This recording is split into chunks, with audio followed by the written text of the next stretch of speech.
Lord, I thank you for sunshine. I thank you for rain. I thank you for joy and I thank you for pain. It's a beautiful day. Yeah, yeah, yeah, yeah. It's a beautiful day. Hey, yeah, yeah. Hey y'all, welcome to the channel. Some days are easier than others, but what always lifts my spirits? Fragrance. Good smelling fragrance.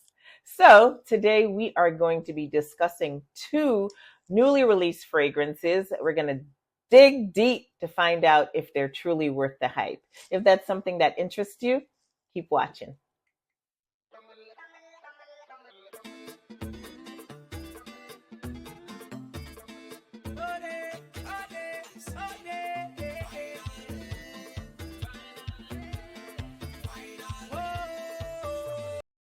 Okay, so before we get started with the video, I'd like to introduce myself. My name is Roxanne, and this is Roxanne's Retreat. If this is your first time joining me, welcome and thank you. And if you've been here before and you've decided to come back, big up your whole self. So, guys, you know the drill. Before we get into the fragrances, let's talk about my lip. So, today I was feeling a little daring, as you can see. So, I lined my lip with this lip liner from MAC. It's called Heroin. And no, not heroin as in the drug. It is heroin as in the female hero, okay? So it's like a purplish color. So that's what I lined the lips with. And in the middle, I have this kind of bright pinkish color, and it's called Snob.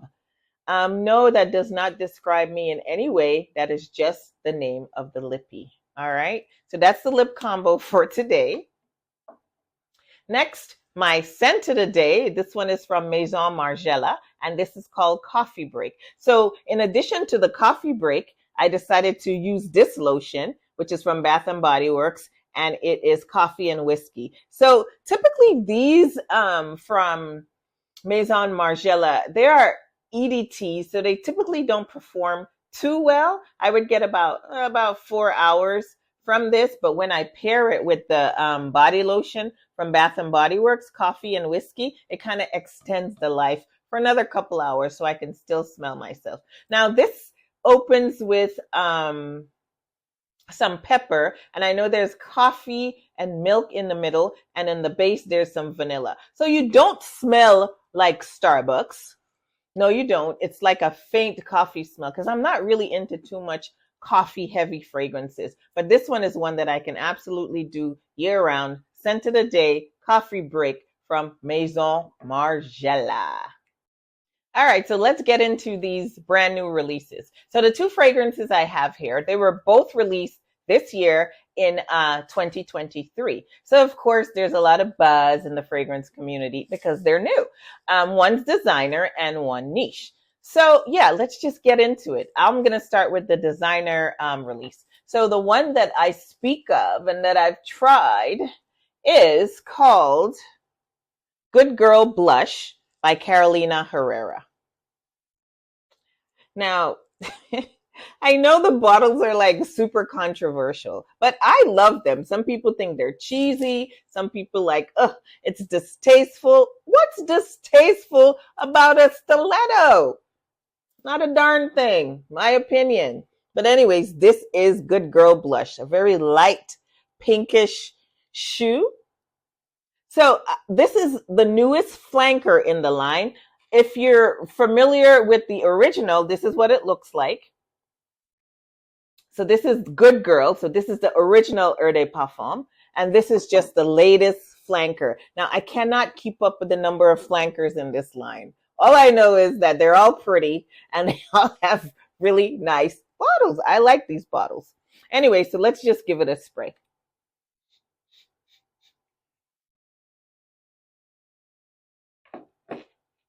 Oh gosh, yes. So this opens with bergamot, and there's some mandarin orange, I think. In the middle, there's some ylang ylang and peony and rose water. And in the base, there's some vanilla and tonka bean. So it is I want to say it's like a fresh, powdery,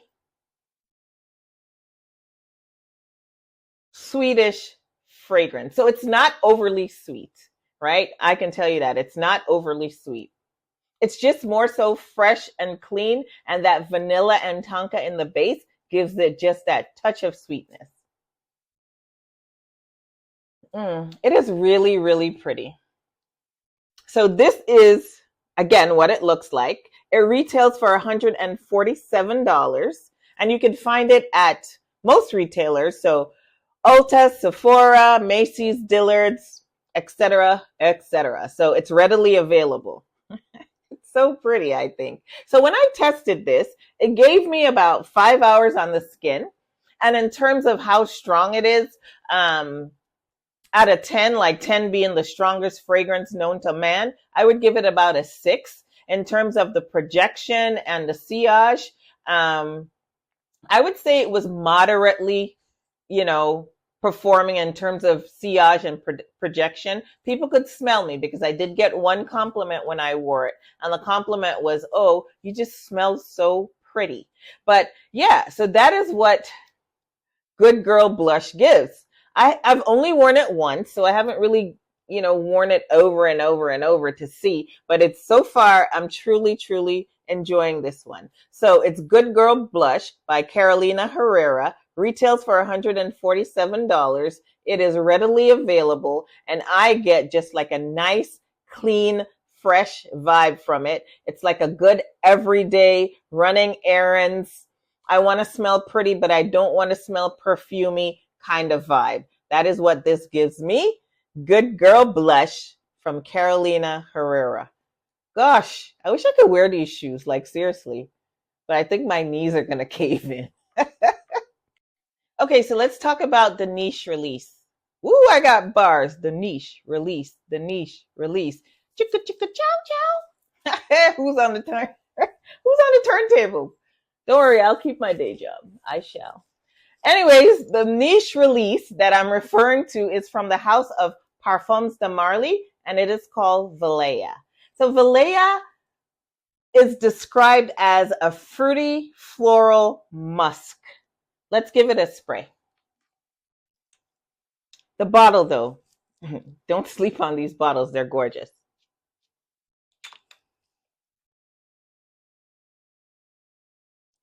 So the opening is super bright. That's because there's citruses in the opening. It opens with bergamot, mandarin orange, and white peach.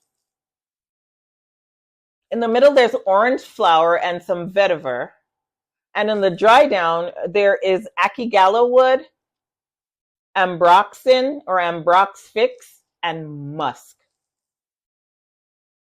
So there's some sweetness in here. And the sweetness is most likely coming from that ambrox fix, because ambrox fix, say that 3 times, comes from sugarcane. It's a molecule that they derive from sugarcane. These perfumers are, they're so smart, so smart. Yeah. So that gives it that sweetness. And the mandarin orange gives it like a fresh, fruity facet, fresh, fruity burst. This is like really taken in like a breath of clean, fresh air. It is very feminine.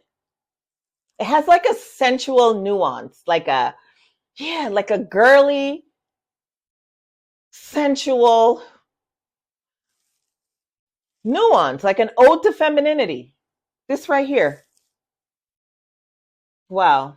Very, very pretty. Now, the perfumer behind this fragrance is the same perfumer behind their #1 selling fragrance in that house, and Delina. I don't have Delina, but this is like one of the flankers. This is Delina Exclusive because I prefer this one.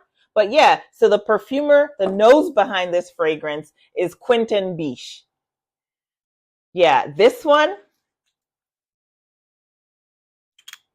definitely another masterpiece, not going to lie. So clutch your wallets. This retails for $355 for the 75 ml. You can find it at Saks, Nordstrom, Neiman, and of course the Parfums de Marly website. When I tested this, and I've been smelling this for weeks and weeks, when I tested it, it gave me about 6 hours on the skin. It was more than moderately performing. I thought the performance was amazing given the type of fragrance it is. So it's like a clean, fresh floral fragrance, and those typically don't hang on for dear life, but this one did. In terms of like projection and sillage, that was there. Compliments. You walk by, and I actually was at Neiman, and the sales associate, she said she had it in her hair one day, and somebody was walking behind her and asked her, what shampoo did you use? You smell amazing. But yeah, definitely a really good performer, in my opinion, from what I've tested. So yeah, this is Valaya. She retails for $355. She can be found at any of the high-end retailers. I see this as like a nice, bougie freshie. So, you know, you have, I don't know what a bougie errand is. Maybe you're going shopping or something like that. It is a good fragrance for work, for people that, you know, can't wear things that are too heavy. This is a good one. It is non-offensive. It is just really, really pretty. Really gorgeous. Valaya from Parfums de Marly. I love it. I really love it. Okay, so that brings our video to the end, but let's just recap a little bit. So these are the two fragrances that we discussed today. So to me, they're similar. They're along the similar, they have a similar vein. They have a similar vibe. They're light, they're feminine, you know, they can be both an easy reach for every day. The biggest difference between these two, there are a couple differences. One, the price. Again, this one retails for $147 and it is readily available. This one here retails for $355. It is also readily available, but more so the high-end retailers like Saks, Neiman, etc.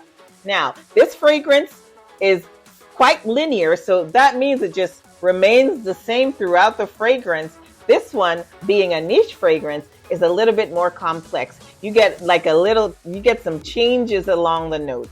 So this one has more complexity. This one is more linear. And do I believe that they are worth the hype? Absolutely. They are both worth the hype, in my opinion. Okay, so again, thank you so much for joining me today. I hope you enjoyed the video. If you did enjoy the video, please give it a thumbs up. If you haven't already subscribed, please consider subscribing. And while you're down there, hit that notification bell so that you can be notified every single time I upload. Also, please follow me on Instagram. The Instagram link is down below. Again, thank you for joining me, and I hope to see you in the next one. Bye!